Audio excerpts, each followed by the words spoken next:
Welcome to episode number 6 of Upstate and Litigate. I'm Derek Spada. And I'm John DeGasperis. We're personal injury lawyers at Basch Keegan. Our office is located in the Hudson Valley. And this is our podcast about all things personal injury law. Today, we're going to talk about jury selection. But before we do, Derek, got any interesting projects you're working on? There's always something interesting going on. Recently, I started getting some calls about bed sores. And these are sores that develop on people who are in a hospital or nursing home for an extended period of time. And if they're neglected, meaning that they're not moved out of bed or not even rolled over, the body can lose circulation in a certain area and get an open wound. And some are minor, but some are not so minor. And they can be really gross. They can be awful. And actually, so someone Painful. called whose father actually died from a bed sore. Yeah. The bed sore became infected, spread throughout his spine, and the guy passed away as a result. And there's been a handful of calls in a short time frame. So I feel like maybe something's going on out there, but it just seems like bed sores are being neglected. And for whatever reason, people in hospitals and certain nursing homes are just being left in their beds and not attended to as they should be. Poor nutrition is a huge factor with bed sores, too. I know that if you have better nutrition, you're less likely to develop a bed sore, or I think you can resist the spread of a bed sore. Yeah. But I think it's natural. I think we're an aging population. There's been a huge proliferation of nursing homes and senior assisted living facilities. They're highly profitable. And they're needed too. So I think it makes sense that we're getting more calls about that topic. Yeah, and there are oftentimes cases. We have to look into the case, get the records, and see what really went on. But oftentimes there are cases because the patient's records will be sparse. When I get the records, there's not a whole lot in there. Meaning, there was not a whole lot done for the patient. They're just put in the bed. The hospital or nursing home collects their monthly payment from wherever it comes from. Oftentimes our tax dollars, and they don't have either they're short staffed and the staff is doing the best they can. They're just short staffed. They refuse to hire more staff, or the staff that's there just isn't doing their job, and there's no oversight, unfortunately. Yeah, I think the bed sore cases against nursing homes and hospitals really get at the whole issue of profitability versus delivery of good services. I mean, if you have a car accident, it's hard to argue that somebody was profit driven, but oftentimes in these nursing home abuse or neglect cases, profit is the motivator for these nursing facilities to remain short staffed. And actually, I feel bad for a lot of the nurses in those environments. Yeah. The nurses work hard generally. I mean, they're just in a tough spot. I feel like they're mostly overworked. That's been my experience. Yeah.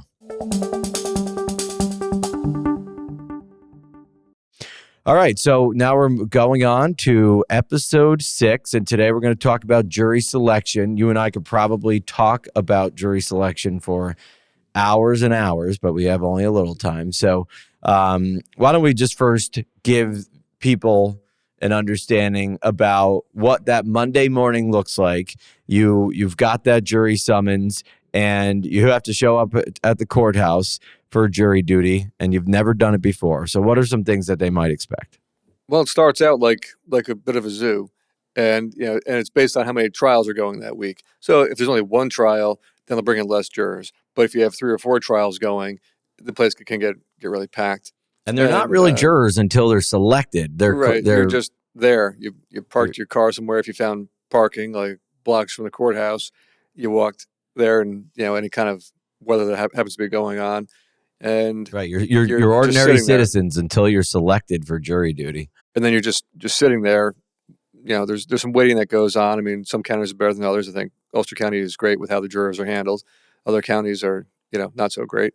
But so then the jurors hear about jury duty, about what their role is from the commissioner of jurors, and then as they get split off into which trial they'll be assigned to as a pool. The attorneys will come in, and they'll put usually 8 people in the box that's in the jury box, who is chosen. They're chosen randomly out of the pool. That would be called the veneer typically, right? I think. Yeah, the unlucky ones. No, no, the first 8 who were chosen, and they go into the jury box, and then the attorneys get to question them. The first 8. Well, And then, and to be clear, you're talking about a civil trial because oh you right, could get a jury summons and be selected for yeah, either grand jury, yeah, a criminal trial, yeah, or a civil trial. yeah. So I'm speaking about civil trials, but with grand jury, you could be there for a month or longer if you're Right. chosen to be there. Usually not every day, but Yeah, yeah, I mean it is a longer service yeah, because it's hard to present a case all at once to a grand jury. But yeah. yeah. And I think you said something that's important. So every county has a commissioner of jurors, and I think the commissioner of jurors is appointed, right? I don't think it's an elected position. Right. Yes, it's not elected. Yeah, Right. appointed. So it's Yeah, typically appointed by your county executive or maybe the county legislative body.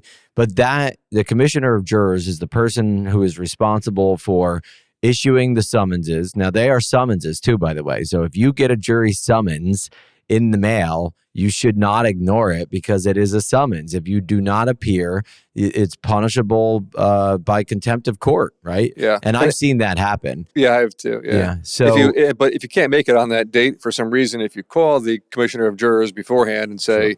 "I have some other commitment. Can I get a different date?" Then they'll probably just give you a summons then for Sure. a later date. They're generally flexible if you call ahead of time. Right.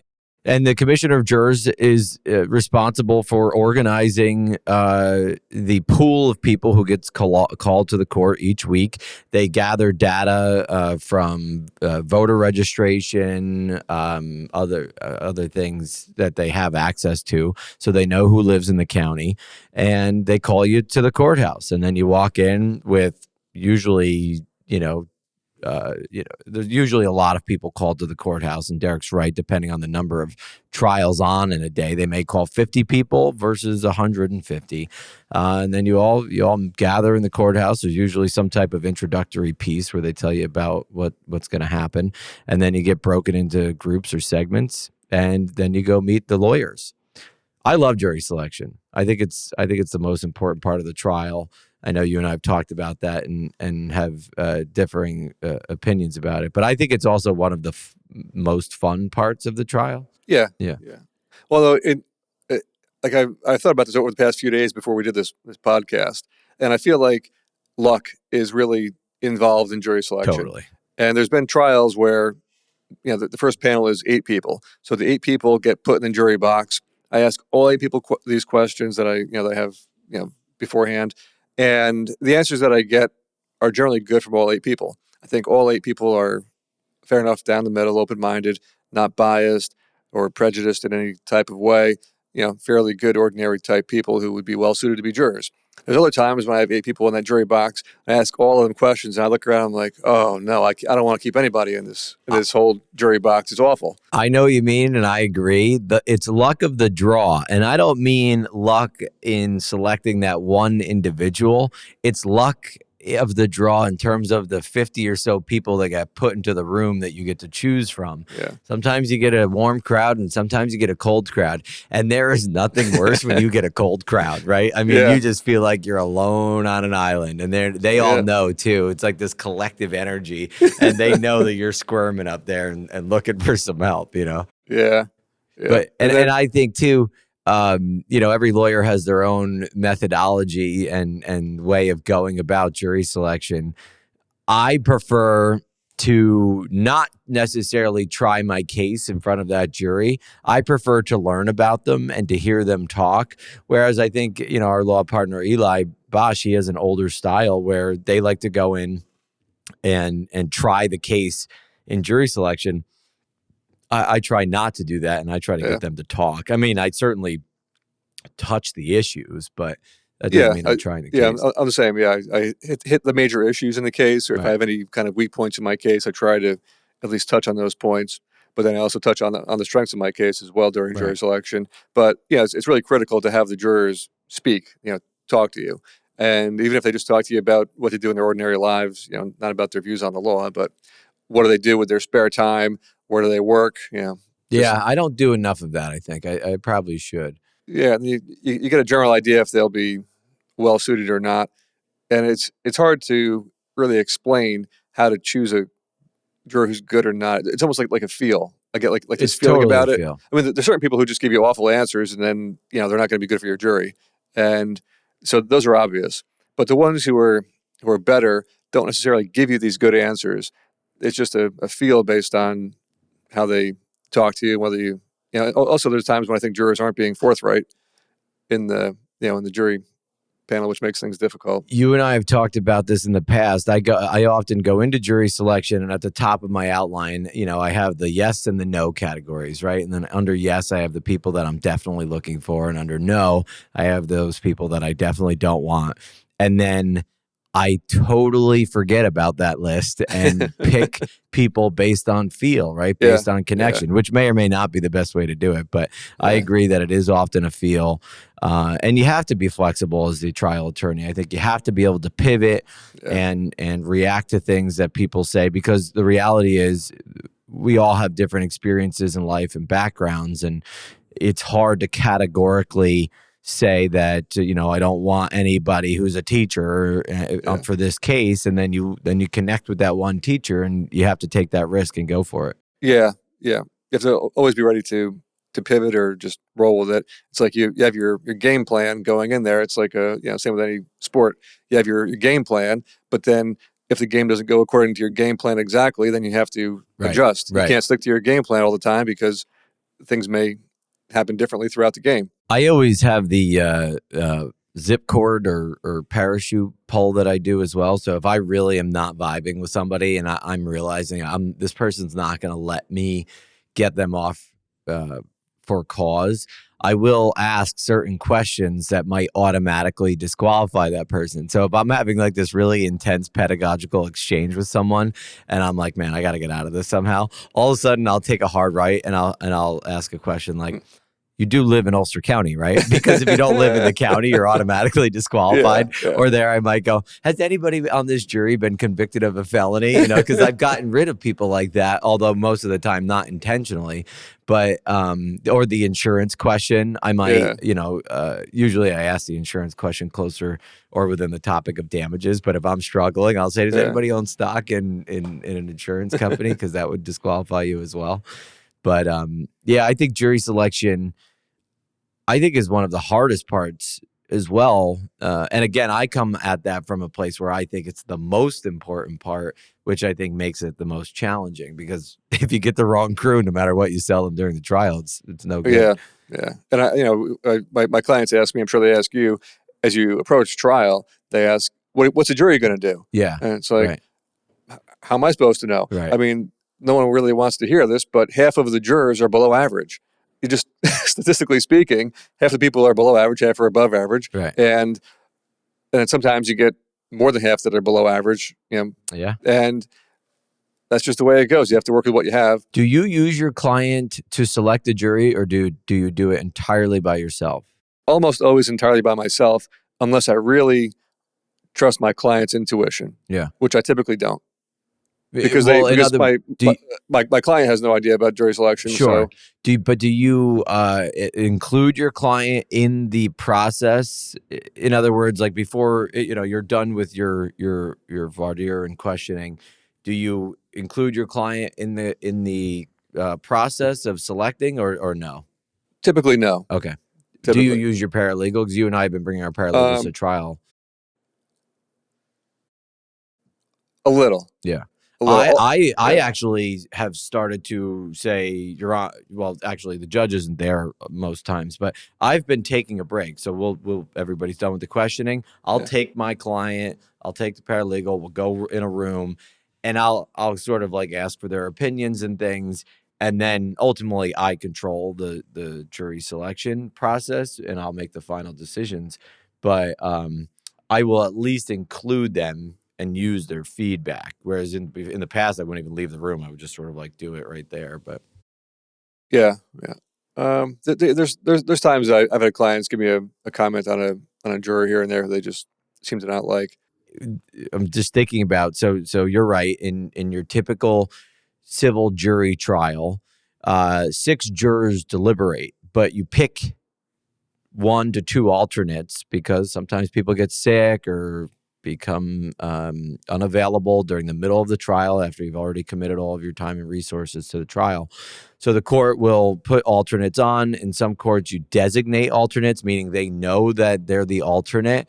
I think although many courts use non-designated, meaning that the jurors don't know that they're the alternates. And I think the logic there is if they knew they were alternates, they sort of space out or check out.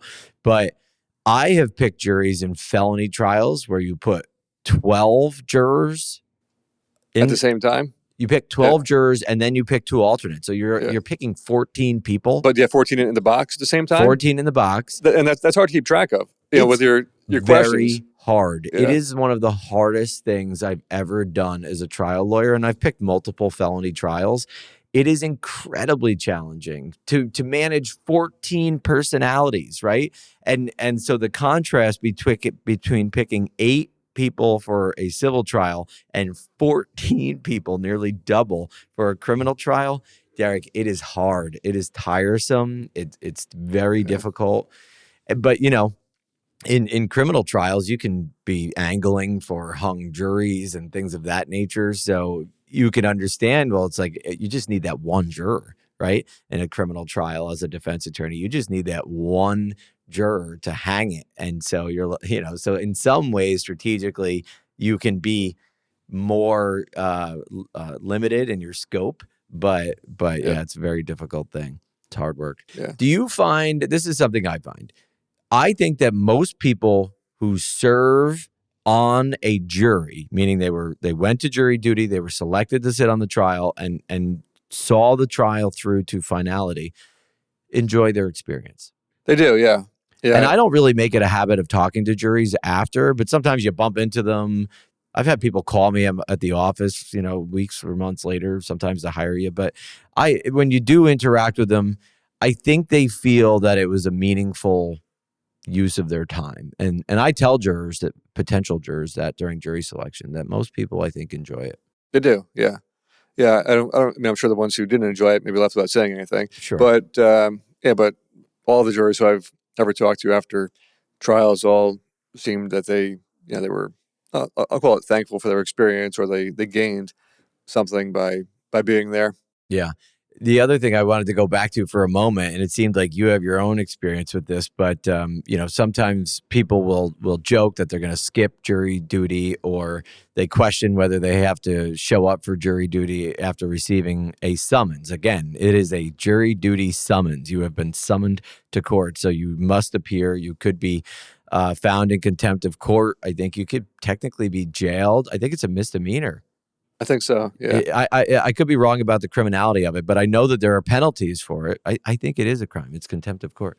But I have been in the courtroom handling, it was a felony trial.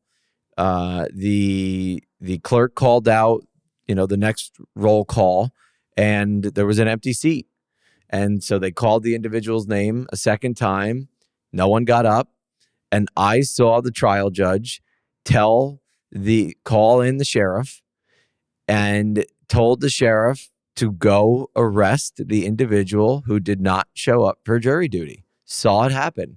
And, the judge was very nonchalant about it. We continued through the process. We filled the seat, and he told the court officer to get a sheriff's deputy. So eventually the sheriff's deputy showed up, and the sheriff's deputy approached the bench. And the judge, just very openly in open court, said so-and-so didn't show up, and directed the sheriff's deputy to go find him and arrest him. I don't know what happened with it, but I'm sure. That reminds me of a story too. One time in Ulster County, there was a trial. There was a judge who came down from Albany to do this trial, and there was a snowstorm. So this judge drove down on the thruway in the snowstorm to come here for this trial. He was here, by 9 a.m. to get the trial going, and every juror but one showed up. One guy, 7 out of the 8 were there. And so the judge had someone call this juror who, was already selected. The trial was going on. The juror said, there's a snowstorm. I'm stuck in my driveway. I can't get out of the street. And the judge was like a little irritated, but said, well, I'll send a sheriff out to give you a ride. So he wasn't actually going to arrest him, but give you a ride. He's like, well, it's really tough to get to my house, but all right. So the sheriff drove out there, picked him up, on the way back down the guy's street, crashed. Went off the road. Oh my God, are you serious? Yeah. That was it your trial or someone else's? It was someone else's trial. Oh but, my gosh. Wow. I have another jury duty story, which was you couldn't have asked for a better situation. So it was a criminal trial, felony trial. I have a co-defendant, so there are two lawyers on the defense and obviously the prosecutor. So one of my best friend's wives is on in the pool, and she gets called up into the veneer. So she's one of the 12 people that we're gonna interview. So, the basic questions, do you know any of the lawyers? So she raises her hand and she says, I know Mr. DeGasperis. And so the judge, who also knew me well, says, well, how do you know him? And she said, well, he was the best man in my wedding. So everybody kind of chuckles, and the judge was making a joke like, oh, I'm very sorry about that. And he said, well, would your relationship with Mr. DeGasperis affect your ability to be fair and neutral here? And she said, no. And the judge kept prodding her. He was like, well, don't you think that your relationship with Mr. DeGasperis would cause you to lean in favor of his client? And she said, no, because I know that he wouldn't hold it against me. And he just kept going. And she just kept saying, no, John's like a really fair guy. He loves his work. I know that he would want me to do the way, to act and do as the way I felt was the right way. And I don't think the judge was even aware of it. And I was like, this is amazing. Because she's basically telling the entire room that, like, I'm a great guy and, just want justice to happen. And I was like, you couldn't make that up. And if I were the prosecutor, I would have asked for a mistrial. That's how, like, bad it was. I mean, this is like one of my best friends. He kept asking the questions, though. He The other lawyer kept going. The judge, it wasn't even me. It was the judge was trying to get her off. And her answers were just building me up, and I won the trial. And it was from my perspective, I thought it was a really tough trial. Now, like, listen, it was a shit show, the whole thing, but I couldn't believe the judge kept going with it. If I were the prosecutor, I would have asked for a mistrial. So I was called once for jury duty, but never actually got out of my seat. So how about you, John? You ever serve on a jury? Yeah, I did, actually. I got the jury summons during law school. So I called the commissioner of jurors up in Albany County, and I said, listen, I'm in law school. Can you reschedule this? So he said, sure, no problem. To the week after the bar exam. So I took the bar, had like the weekend off, and on Monday had to report to jury duty. And the case involved a claim for legal malpractice. So a lawyer was being sued.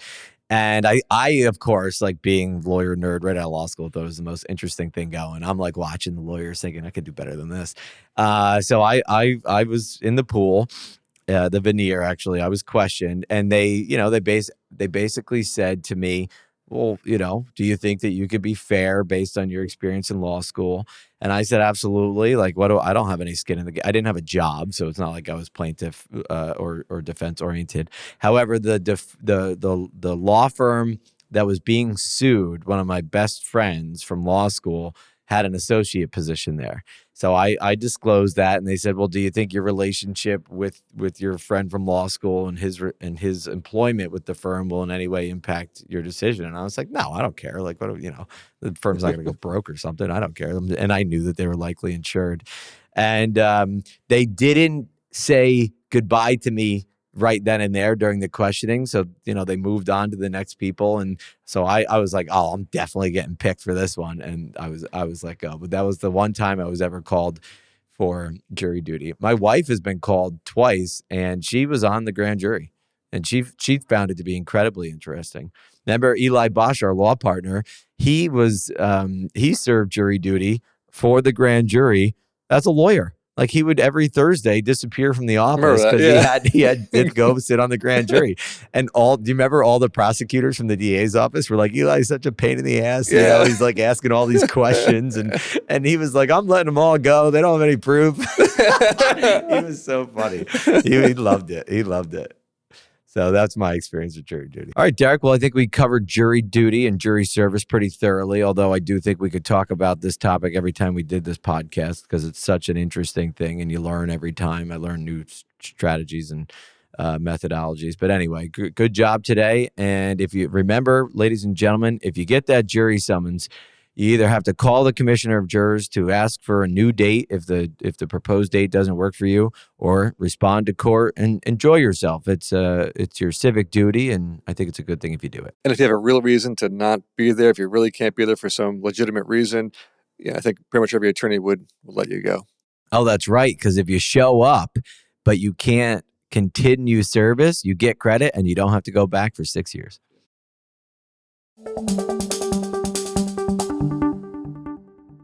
Jurors sometimes ask, do I get paid to be here? Right? I think they typically ask that question to the commissioner. I say, see me afterwards based on the verdict. I might throw you some cash, come back with some big numbers. That's pretty good. Have you ever actually dropped that joke? I did, yeah. Yeah. It didn't go over well with the other attorney. But no? I can tell he was agitated. Like, he didn't say anything, but he was just shuffling papers and you got to be lighthearted. I always try to use a self-deprecating joke. I want to appear humble. Yeah.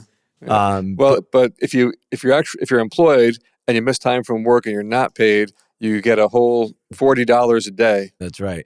But if you're unemployed, meaning you don't otherwise get paid, I don't think you get paid. No. That's right. Yeah. So if you're retired or don't work, if you don't actually lose income to be there, then you get paid $0. Another question that people always want to know is when, if ever, they will have to serve jury duty again. If they are selected or even just appear for jury duty. Do you know what the answer is to that? I believe it's 6 years. I think it's 6 years, right? Yeah. And I've had situations where I've had jurors who have done it 3 times. Meanwhile, you got somebody who's in their 70s who's never done it. And I think it all has to do with like the statistical data that the commissioner of jurors is pulling from. But yeah. All right, Derek. So a lot of people wonder about a hung jury. So tell everybody, what does it mean? What's a hung jury? A hung jury is when the jurors can't agree. So in a civil case, there's ultimately 6 jurors who decide. So you have 8 throughout your trial, then 2 get let go. So you have 6 who decide. And out of those 6, at least 5 have to agree on each question on the verdict sheet. So if you don't have at least 5 out of 6 who agree, then you have a hung jury. And in a criminal case, you have to have 12 people who agree. And if all 12 don't agree, then you have a hung jury. And so that's basically it. But sometimes from a defense perspective, you try to find that one holdout that, maybe one person on your jury, if it's a criminal case, who you feel strongly is just going to vote no matter what. He won't convict. Yeah. And in a civil case, I've had quite a few trials where it's been 5 out of 6 who've agreed. Yeah, I've had that many times. And then sometimes it's not the same 5 out of 6 on each question. True. Yeah. So like one person who would answer no to a certain question, then later on answers yes, but someone else answers no. Yeah. And it just rolls through in kind of a funny way. I've had it where the one individual did not want to find negligence, but then signed off on giving the plaintiff a lot of money, right? Because it was like, well, if you're going to find them negligent, I don't mind giving them the money at that point. Yeah. Now, is it impermissible for a defense attorney in a criminal case to work for a hung jury? I don't know the answer. I think it may be, but I'm not. You can't ask for a hung jury, but you can definitely you can angle for it, but you can't be too overt in your actions. You can't ask one of you hold out. Just one of you vote not guilty. I think you're right. You can't. I guess you probably could tell the jury. In your summation, I would gather that all 12 of you have to agree, and if one of you doesn't agree, then wink, wink, nod, nod. But if you say it like as a hypothetical type situation, right. but you can't encourage a juror directly to hold out just for the sake of having your client escape a guilty verdict. That's like in the civil trial when you approach the jury and get really close, and then you to give them the old wink. No, you don't do that, or do you? Yeah. All right. Cool. Yeah.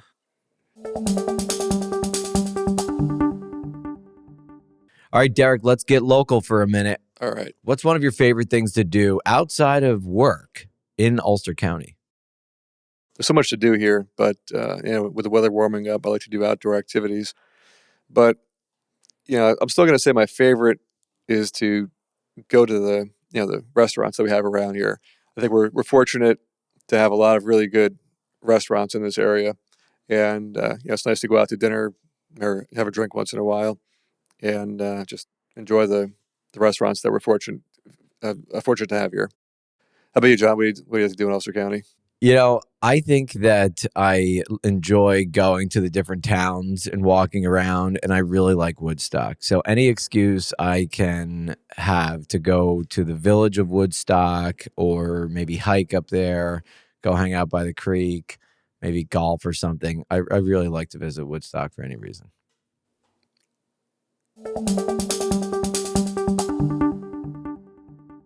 All right, Derek, time for closing arguments. All right. Well, thanks for listening, and we hope that you found this interesting, and we look forward to seeing you next time. If you have any questions about jury service or that jury summons that you got in the mail, feel free to give Derek or I a call at our office. We'd be glad to answer your question. And if it's a Basch Keegan trial, make sure you always want to vote for the plaintiff. But anyway, good job today, Derek. And don't forget to subscribe and like this video. Thanks for watching. See you next time.